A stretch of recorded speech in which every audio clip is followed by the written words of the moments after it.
Salaar movie ఈ నెల 22న రాబోతోంది. దీనికి ఒక రోజు ముందు షారుఖ్ ఖాన్ డంకీ రానుంది. సో షారుఖ్కి సలార్ సినిమానే థ్రెట్ అన్నారు. కానీ సీన్ మారుతోంది. ఈ రెండు మూవీల్లో ఒకటి మరో సినిమాకు పంచిచ్చేలోపు ఈ రెండింటిని ఒకే ఒక యానిమల్ తరిమేలా ఉందట. ఇది నిజమేనా?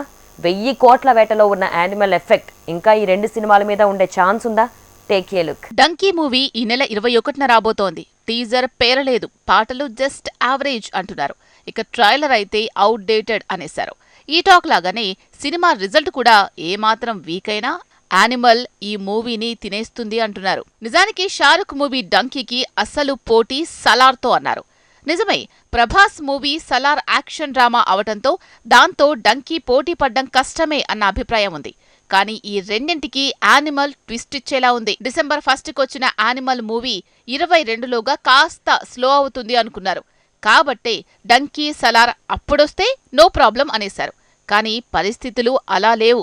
యానిమల్ జోరు ఈ నెలాఖరికి కూడా కంటిన్యూ అయ్యేలా ఉంది. సలార్ డంకీ ఈ మూవీలు రిలీజ్ అయ్యాక ఏమాత్రం టాక్ వీక్ అయినా ఆ గ్యాప్లో యానిమల్ సందడి పెరిగేలా ఉంది.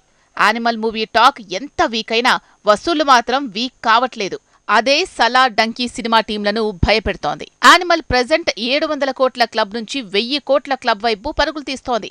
రిపీట్ ఆడియన్స్ యూత్ పరంగా పెరగడంతో ఇదే జోరు కనీసం నెల రోజులైనా కంటిన్యూ అయ్యేలా ఉంది.